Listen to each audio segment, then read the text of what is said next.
Saudaraku seiman, melanjutkan bahasan bedah buku Rasulullah SAW cerita tentang surga dan neraka yang ditulis oleh Wahid bin Abdul Salam Bali, dan kita sudah menyelesaikan sampai ke bab ke-18 ya, masalah hubungan seksual di surga. Dan sudah panjang lebar kita jelaskan tentang adab-adab seksual yang halal selama di dunia sebagai suami istri, tentunya dalam Islam seperti apa itu. Dan kemudian juga sudah kita tutup bagaimana di surga itu akan ada juga hubungan seksual tersebut, hanya saja berbeda. Namanya sama hubungan seksual, tapi kekuatan secara kuantitas dan kualitasnya berbeda. Sebagaimana sudah kita jelaskan hadisnya, seseorang akan diberikan kekuatan 100 orang lelaki di surga nanti, baik cara dari makanan, minuman, juga dari biologisnya. Dan itu alhamdulillah sudah kita rincikan pada pertemuan yang lalu. Dan saya kembali mengulangi lagi teman-teman sekalian, kalau apapun nikmat yang Anda rasakan di dunia ini, dari sesuatu yang Anda sukai, itu adalah miniatur akhirat. Itu adalah miniatur akhirat. Semua apa yang Anda rasakan dari kenikmatan ini, tidak ada apa-apanya dibandingkan di akhirat. Yang sama hanya secara nama. Apakah makanan, minuman. Anda pernah dengar dalam surah Ar-Rahman disebutkan tentang ada kurma, ada delima, ya. Kemudian dalam surah Al-Waqi'ah ada pisang, ada buah-buahan disebutkan dalam Al-Quran. Namun teman-teman, itu cuma hanya sama dengan dari sisi nama.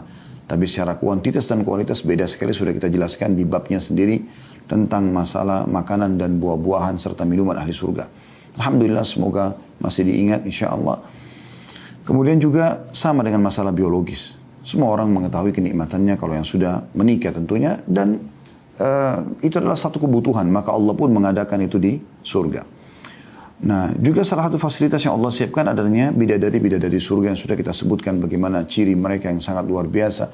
Allah ciptakan tidak melalui proses biologis seperti kita, dari sperma sama sel telur, kemudian menjadi kumpulan darah, daging, tulang, kemudian sampai menjadi manusia dan keluar bayi, anak-anak, kemudian remaja, kemudian dewasa. Tidak, Allah ciptakan sudah langsung dewasa dan siap bertugas. Dan mereka sangat sempurna, memiliki kulit yang sangat putih bersih, mereka memiliki wangi yang sangat luar biasa, sampai kalau seandainya salah satu dari ahli surga atau bidadari menengok ke bumi ini, maka akan tercium wangi antara langit dan bumi.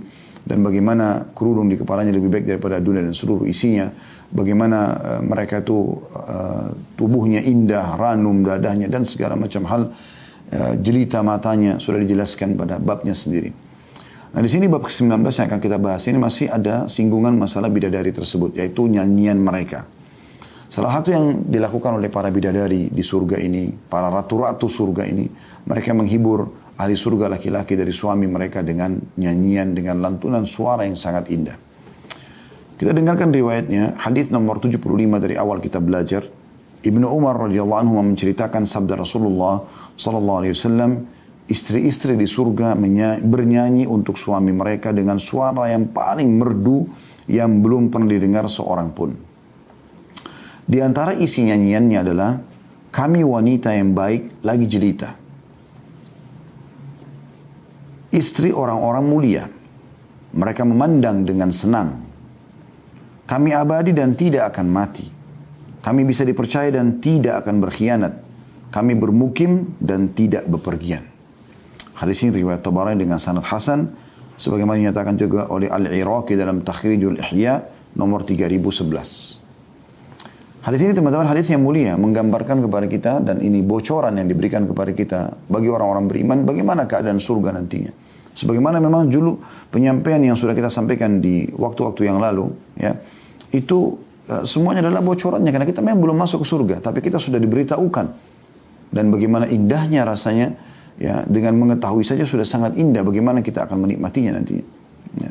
Sudah 18 bab kita jelas ya. Ini sekarang bab ke-19. Perhatikan hadisnya. Kata Nabi SAW, istri-istri di surga bernyanyi untuk suami mereka. Jadi bukan untuk umum. Untuk Anda saja. Suaminya saja. Tidak ada yang lain. Ya. Dan nyanyian ini bukan nyanyian biasa. Anda pernah dengar suara yang merdu? Suara yang sangat indah. Yang kalau didengar rasanya kita tidak ingin dia berhenti. Karena suaranya sangat indah. Sangat merdu. Ya. Intonasinya pas. Maka dipastikan suara mereka indah. Walaupun istri di dunia suaranya tidak baik, maka Allah akan buat suaranya nanti indah di surga nanti. Dan keindahannya itu dikatakan yang belum pernah didengar seorang pun. Jadi tidak bisa Anda bayangkan atau samakan dengan seorang penyanyi di dunia. Anda anggap suaranya indah, oh mungkin seperti itu. Enggak. Suara mereka enggak ada apa-apanya di dunia ini. Di akhirat nanti suara yang sangat merdu. Dan yang uniknya, suara ini hanya akan didengar oleh Anda sebagai suaminya. Tidak ada orang lain yang menikmatinya. Begitu luar biasa nikmat yang Allah berikan kepada ahli surga. Dan ini teman-teman kata kuncinya hanya taat, patuh. Apa yang Allah perintahkan kerjakan. Dan nikmat sekali ibadah itu. Yang wajib dan sunnah. Serta nikmat yang halal. Juga jauh yang haram. Di antara nyanyian mereka. Artinya masih banyak syair yang lain. Tapi ini di antaranya. Yang kita butuhkan untuk tahu maknanya selama di dunia. Ada yang lain, lantunannya Nabi SAW tidak sebutkan. Ini diwahyukan kepada beliau. Karena yang lainnya itu mungkin sudah kata-kata puji-pujian berhubungan dengan masalah surga dan seterusnya. Karena ini yang disebutkan sini ternyata sesuatu yang mudah sekali dipahami selama orang di dunia. Perhatikan. Potongan pertama lantunan mereka tentang masalah kecantikan mereka. Mereka mengatakan, kami wanita yang baik lagi cerita.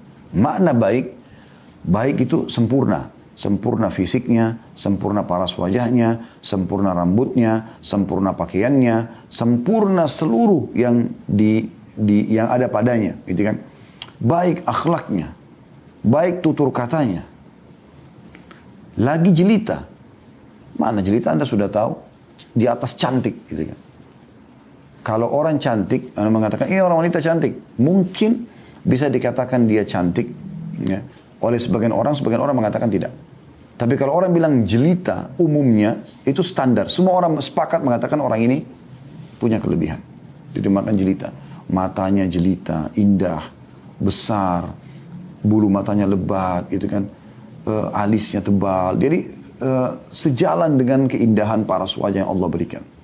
Ini potongan pertama mereka menyebut cirinya. Dan ini Allah yang menyampaikan kepada Nabi Muhammad SAW untuk menyampaikan kepada kita tentang ciri ini.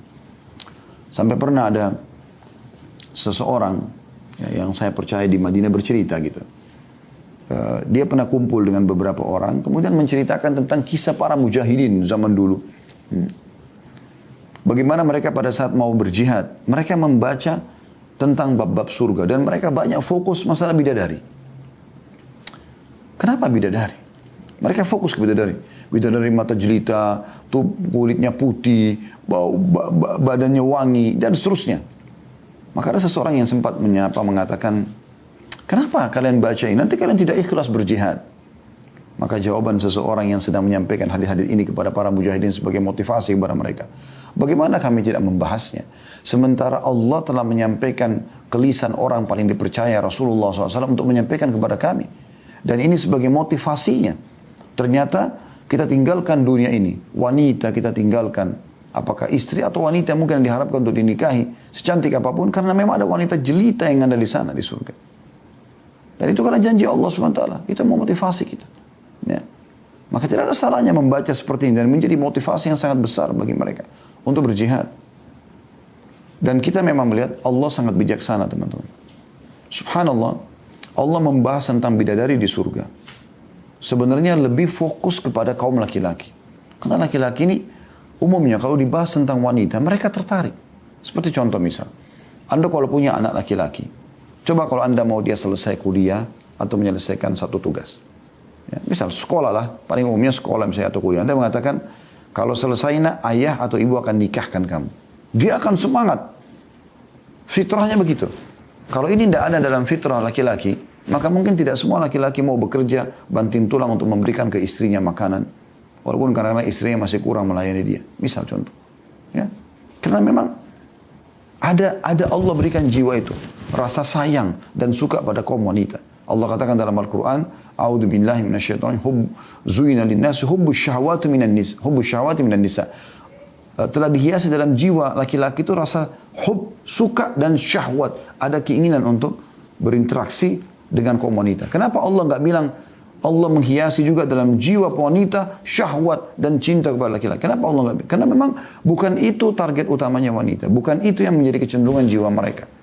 Tapi laki-laki punya kecenderungan itu. Ya. Kapan istrinya tuh baik, santun. Dia nyaman dengan orang tersebut walaupun dia tinggal di tempat yang biasa. Walaupun dia harus ikut istrinya tinggal di mana. Dia merasa nyaman, pendampingnya. Istrinya menjadi pakaian bagi dia. Makanya Allah gambarkan bidadari di surga untuk kaum laki-laki.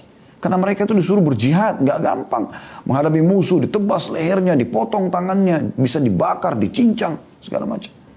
Tapi ada motivasi yang besar yang membuat mereka mau melakukan itu. Gitu kan?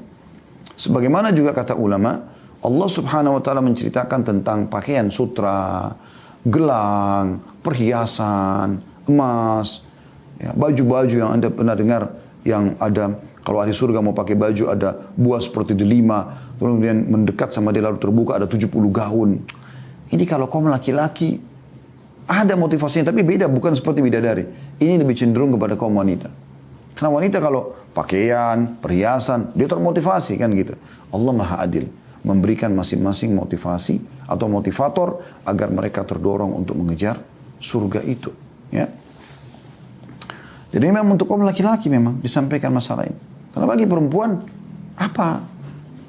apa yang dia bisa bayangkan dengan bidadari di surga? Dia tidak interaksi apa-apa kecuali mungkin cuma melayani dia saja. Gitu kan? Seperti itu. Jadi ini cara memahami yang bijak. Tapi kalau pada saat dibahas tentang baju dari sundusin wa istabrak, sutra yang lembut dan sutra yang tebal.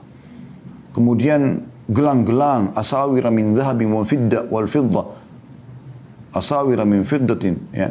Atau asawira min zahabin wa fidda dalam Al-Quran dikatakan, dan dari dengan gelang-gelang dari emas dan perak. Itu kalau kaum wanita mendengarkan, mereka lebih cenderung, oh, ternyata ada ini yang dijanjikan. Memang jiwa mereka cenderung pada pakaian, pada perhiasan, pada taman-taman, dan seterusnya. Ya. Kemudian dikatakan di potongan yang kedua, istri orang-orang mulia. Ahli surga semuanya mulia. Kemudian mereka kenapa? Karena mereka patuh kepada Allah. Dan demi Allah teman-teman, tidak ada kemuliaan kecuali dengan kepatuhan kepada Allah. Selain daripada ini, tidak usah cari kemuliaan. Kemuliaan hanya ada di situ saja. Mereka memandang dengan senang. Kenapa dengan senang? Karena Allah ciptakan bidadari memang untuk bersenang-senang. Sudah begitu memang bahasanya. Diberikan dia cantik, diberikan dia putih, diberikan sampai, kita masih ingat pernah bahas, sampai pipinya itu suaminya bisa bercermin karena indahnya, mulusnya, bersihnya. Ya, seperti itu. Dan ini memang harus menjadi sebuah motivasi yang sangat besar. Karena banyak juga kaum laki-laki yang akhirnya menjual agamanya, menjual imannya. Enggak sholat di masjid, ya. Enggak bakti sama orang tua, ya. Enggak sholat di masjid, enggak bakti sama orang tua, enggak bersedekah karena istrinya. Enggak usah. Allah ingatkan di surga ada bidadari loh, itu yang sudah menunggu kamu, lakukan ini ketaatan, jangan kena wanita. Ya. Makanya ada di antara sahabat itu, kalau sudah dia mau sedekah, istrinya ngomong, maka dia mengatakan, ketahuilah, aku akan melakukan untuk meraih bidadari di surga yang lebih cantik daripada kamu. Karena istri melarang dia untuk berbuat ibadah. Seperti itu. Lalu mereka mengatakan, kami abadi, gak akan mati, gak akan tua. Dikatakan kami abadi dan tidak akan mati. Istri di dunia bisa mati. Di akhirat tidak ada kematian bagi bidadari. Mereka akan abadi dengan kecantikannya, dengan pelayanannya, dengan kesantunannya, dengan keramahannya. Nah, ini hanya tunggu ajal datang, akhi. Sabar sebentar. Begitu ajal datang, kita akan dapatkan semua apa yang Allah janjikan. Dan demi Allah benar. Anda akan buktikan apa yang kami bacakan ini dan kami bahasakan. Ini adalah demi Allah benar. Sebagaimana Anda bisa menikmati biologis dengan istri, Anda akan nikmati juga dengan bidadari. Sebagaimana Anda melihat di dunia ada wanita cantik, di sana akan ada wanita yang beribu-ribu jutaan kali lebih cantik daripada wanita tercantik di dunia ini. Lalu dikatakan, kami bisa dipercaya dan tidak akan berkhianat. Ini kan salah satu ciri wanita yang menyakitkan di dunia kalau mereka dusta, pendusta dan berkhianat, selingkuh. Nah, ini akan merusak hubungan baik sama suaminya. Kan begitu. Ya. Kami bermukim dan tidak bepergian. Istri yang baik adalah tidak banyak safar. Mereka di rumah. Ya. Mereka melayani suaminya, ngurus anaknya, ngurus rumahnya. Bagaimana bahagianya seorang laki-laki pada saat pulang ke rumah dapati istrinya sudah wangi, sudah bersih. Begitulah keadaan bidadari. Setiap saat cuma nunggu suaminya saja. Ini di antara isi nyanyian tersebut. Kemudian hadis selanjutnya, hadis nomor 76, berbunyi dari Abu Umamah radhiyallahu anhu menceritakan sabda Rasulullah sallallahu alaihi wasallam, "Ma min 'abdin yadkhulul jannata illa wa yajlisu 'inda ra'sihi wa 'inda rijlaihi thintani min al-huril 'ain yuganniyanihi bi ahsani sauti sami'ahu al-insu wal jin wa laysa bimizmari syaitan walakin bitahmidi lillahi wa taqdisi." Tidaklah seorang hamba masuk surga kecuali dua bidadari duduk di dekat kepalanya. Sambil dia santai, bidadari itu berdiri atau duduk di dekat kepalanya. Jadi kalau bidadari duduk berarti dia berbaring kan gitu ya orang ini. Dan kakinya ya, ada di atas kepala satu, di kaki satu. Sambil bernyanyi untuknya, menghibur dia. Dengan suara yang paling merdu yang pernah didengar manusia dan jin. Bukan dengan seruling-seruling syaitan, tetapi dengan pujian pada Allah dan mensucikannya. Hadits ini diriwayatkan Tabarani sama dengan sanad hasan. Juga disebutkan oleh Al-Iraqi dalam Takhrijul Ihya, masih nomor yang sama ya. Hadits ini teman-teman sama tadi menguatkan apa yang sudah kita bahas sebelumnya, bagaimana Allah Subhanahu wa taala menyiapkan bidadari, dan ini sejalan dengan hadits yang sebelumnya tentang bidadari di surga, bahwasanya setiap ahli surga akan memiliki dua pasangan dari bidadari. Ini bisa bermakna atau hubungan dengan hadits ini. Yang satu duduk di bagian kepala, yang satu duduk di bagian kaki lalu menghiburnya. Artinya dia lihat ke atas ada istrinya bidadari, dia lihat ke kaki ada istri bidadari dan menghiburnya. Melantunkan suara-suara yang baik. Tapi di sini diingatkan nyanyian tersebut bukan dengan seruling-seruling syaitan. Maknanya bukan dengan lantunan seperti syaitan ya. Pemusik-pemusik atau penyanyi yang seperti sekarang ya. Mereka ini khusus untuk suaminya saja, dan semua berisikan puji-pujian kepada Allah Subhanahu wa taala, bersyukur kepada Allah karena Allah jadikan mereka sebagai pendamping orang saleh ini. Mereka bersyukur kepada Allah karena Allah ciptakan untuk bisa melayani ya, untuk patuh kepada Allah dan seterusnya. Kemudian hadis yang terakhir dalam bab kita ini, hadis nomor 77, Anas bin Malik radhiyallahu anhu meriwayatkan sabda Rasulullah sallallahu alaihi wasallam, sesungguhnya bidadari bernyanyi di surga dengan senandun, kami bidadari yang sangat cantik, yang dipingit untuk suami yang mulia. Dan dari Sahihul Jami' punya Syekh Albani, jadi 2 halaman 58 dan nomor hadisnya 1598. Ya. Hadis ini juga termasuk sama melengkapkan tadi, cuma di sini ditambah, kalau tadi nyanyian yang pertama jelita, di sini dikatakan sangat cantik. Jadi bukan cuma cantik biasa ya, yang luar biasa gitu. Yang luar biasa. Baik, ini yang tadi saya singgung ya, kalau membahas tentang motivasi untuk laki-laki, adanya bidadari. Sekarang kita masuk ke bab ke-20. Motivasi untuk kaum wanita. Walaupun laki-laki juga bisa, tapi tidak sekuat motivasi sebagai wanita, sebagaimana tadi kalau laki-laki bidadari. Yaitu tentang perhiasan ahli surga. Allah Subhanahu wa taala menggambarkan dalam surah Al-Hajj ayat 23, A'udzu billahi minasyaitonir rajim, yuhallawna fiha min asawira min dhahabin wa lu'lu'a wa libasuhum fiha harir. Di surga itu mereka diberi perhiasan dengan gelang-gelang dari emas dan mutiara, dan pakaian mereka adalah sutra. Wanita siapa teman-teman yang tidak senang kalau diberikan hadiah emas, hadiah mutiara? Mereka mungkin senang dengan diberikan perhiasan seperti itu. Dan itu sudah normal, itu alami gitu kan. Tentu kita tidak bicara kalau suaminya tidak suka perhiasan untuk dia pakai. Mungkin suaminya lebih suka dia alami misalnya. Mungkin. Tapi umumnya perhiasan itu disukai oleh kaum wanita. Makanya kan orang jual gelang, jual kalung, jual cincin kan untuk wanita umumnya. Sedikit untuk laki-laki. Persentasenya sangat kecil gitu. Ya, kebanyakan memang untuk wanita. Maka seperti itu. Dan pakaian mereka dari sutra. Pakaian mereka dari sutra. Umumnya laki-laki fitrahnya pakaian, perhiasan bukan sesuatu yang menjadi target utama bagi dia. Yang penting dia sudah bisa pakai, dia sudah rapi, selesai. Kan seperti itu. Walaupun ini sekali lagi tetap kita butuhkan di surga karena ini fasilitas surga. Tapi motivator utama terjadi pada kaum wanita di sini. Itu juga disebutkan dalam surah Al-Insan ayat 21. Ini sudah pernah kita baca sebenarnya teman-teman sekalian ya. Dulu kita pernah bacakan lengkap kalau Anda masih ingat surah Al-Insan. Ya, lengkap semuanya. Tapi karena ini terlintas lagi kita coba buka dan penerbit tidak menulis ya ayat Al-Qur'annya, maka kita coba lihat ya. Surah Al-Insan surah nomor 76. Ayatnya 21. A'udzu billahi minasyaitonir rajim. عاليهم ثياب سندس خضر واستبرق وحلوا أساور من فضة وسقاهم ربهم شرابا طهورا. Artinya mereka memakai pakaian sutra halus yang hijau dan sutra tebal, ya. Dan dipakaikan kepada mereka gelang terbuat dari perak, dan Tuhan memberikan kepada mereka minuman yang bersih. Artinya di sini sutra yang halus dan tebal, karena di surga tidak ada musim dingin, tidak ada musim panas, maka dia bisa dipakai, cuacanya itu bisa pakai semuanya. Pakaian musim dingin atau pakaian musim panas sama. Mereka bisa tetap memakainya. Seperti itu yang dimaksudkan. Kita masuk kepada hadis yang merincikan tentang masalah perhiasan di surga ini. Hadis nomor 78 dari awal kita belajar. Berbunyi Abu Hurairah radhiyallahu anhu meriwayatkan sabda Nabi SAW. "Lau kana adna ahli jannati hilyatan udilat bihilyati ahli dunya jami'a. Lakana ma yuhallihi Allahu bihi fil akhirati afdalu min hilyati ahli dunya jami'a." Seandainya perhiasan ahli surga yang paling rendah, perhiasan yang paling sederhana. Anda pasti kalau yang tahu punya perhiasan tahu masalah ini. Artinya Anda punya perhiasan di dunia banyak. Ada pasti yang paling mahal, ada yang paling sederhana. Yang paling sederhana di dunia. Anda mungkin tidak sering pakai, cuma yang penting cuma karena koleksi atau suka saja modelnya atau warnanya.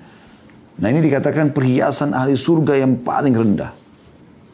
Kalau dibandingkan dengan perhiasan penduduk bumi seluruhnya, digabung semua yang paling mahal pun semua digabung, niscaya apa yang diperhiaskan oleh Allah di akhirat itu lebih baik dibandingkan perhiasan penduduk bumi seluruhnya. Lalu teman-teman, apa yang membuat Anda ragu mengerjakan ibadah? Kenapa masih bakhil untuk sedekah? Kenapa masih tidak mau sholat malam? Kenapa tidak mau sholat duha? Kenapa tidak mau hadiri majelis ilmu? Kenapa enggak bakti sama orang tua? Kenapa enggak silaturahim keluarga? Kenapa enggak jenguk orang sakit? Kenapa enggak hijrah menjadi orang yang baik, saleh dan saleh? Kenapa? Apa masalahnya? Sementara di dunia orang beriman bahagia. Mereka boleh makan sepuasnya. Mereka boleh minum, mereka boleh berpakaian, mereka boleh bergaul, mereka boleh bekerja. Kejar prestasi dunia. Hanya saja ya, dibatasi dengan 5 huruf halal.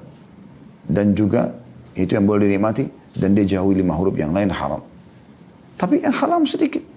Setelah itu di akhirat mereka dapat balasan lebih berlipat ganda daripada dunia. Lalu kenapa tidak mau jadi orang yang baik? Hadis selanjutnya dan hadis-hadis terakhir dalam bab ini. Kita cuma ada 2 buah hadis. Hadis nomor 79 dari awal kita belajar. Miqdam bin Ma'di Karib radhiyallahu anhu meriwayatkan dari Rasulullah sallallahu alaihi wasallam ketika menyebutkan hal-hal yang dianugerahkan kepada syahid atau orang yang gugur di medan perang. Diletakkan di atas kepalanya mahkota kebesaran yang permata yakutnya lebih baik daripada dunia dan segala isinya. Ya. Kedua buah hadis ini, hadis tadi nomor 78 diriwayatkan Tabarani dalam Awsat dengan sanad hasan, dan Al-Hafidh Al-Iraqi juga menyebutkan dalam Takhrijul Ihya nomor 3004. Sementara hadis yang baru kita bacakan ini, kalau semua ahli surga akan pakai mahkota dan akan dipenuhi dengan permata-permata. Satu permatanya, ini orang yang mati syahid ya. Satu permatanya, ya, mahkota permata yakutnya itu lebih baik daripada dunia dan seluruh isinya. Satu saja. Sementara permatanya banyak. Jadi bagaimana indahnya itu. Ya. Hadis ini riwayat Tirmidzi dan Ibnu Majah dengan sanad yang sahih. Demikian pula teman-teman di surga kita memiliki sapu tangan. Kita lihat di bab nomor 21, sapu tangan ahli surga. Ini cuma sebuah riwayat ini ya. Jadi bukan untuk membersihkan ingus, keringat dan segala, tidak ada. Sapu tangan ini hanya untuk keindahan, menikmatinya gitu. Model saja. Ya. Hadis nomor 80, dan ini sebuah hadis dalam bab ini. Anas bin Malik radhiyallahu anhu menuturkan Rasulullah SAW pernah diberikan hadiah berupa sepasang jubah yang terbuat dari sutra tipis. Melihat hal itu orang-orang mengagumi keindahannya, lalu beliau bersabda, sungguh sapu tangan Sa'ad bin Mu'ad di surga lebih baik daripada ini. Hadis riwayat Bukhari nomor di jilid 6 halaman 319 dan Muslim jilid 16 halaman 23. Ya. Jadi ini punya keutamaan sendiri. Cuma ingin saya titik beratkan. Sa'ad bin Mu'ad radhiyallahu anhu adalah sahabat Nabi yang mulia. Salah satu pemimpin suku Khazraj di Madinah. Salah satu pemimpin orang Ansar di Madinah. Ya, karena Ansar itu terdiri dari 2 suku, Aus dan Khazraj. Ini salah satu pemimpin Khazraj.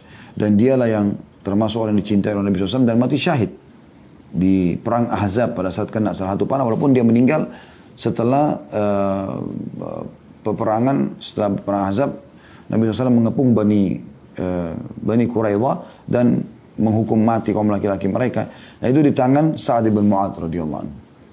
Saat inilah yang kata Nabi SAW pada saat meninggal, Allah mengutus Jibril dan mengatakan arsy Allah goncang dengan meninggalnya Sa'ad bin Mu'adz radhiyallahu anhu. Ini orang yang luar biasa. Semoga Allah mengaruniakan kita seperti dikaruniakan kepada orang yang mulia ini. Orang yang sangat tegas dengan kebenaran dan meninggal mati syahid. Ya.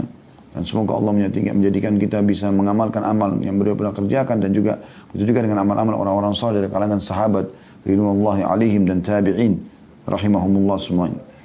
Sa'ad bin Mu'adz mati syahid, ya, kena lukanya yang tidak jelas, sebuah panah yang tersasarkan dari musuh, tidak jelas apa yang melemparkannya lalu membuatnya mati gara-gara itu. Nah pada saat dia meninggal, kata Nabi SAW, arsy Allah goncang. Dalam riwayat lain, kalau seandainya ada orang yang bisa selamat dari himpitan dinding kuburan, maka pasti itu adalah Sa'ad. Ini karena luar biasa ibadahnya kepada Allah SWT. Yang jelas, Nabi SAW memberikan gambaran pada saat itu, ya, untuk mengangkat derajat, ya, dan nama harumnya, mengharumkan nama Sa'ad di depan para sahabat.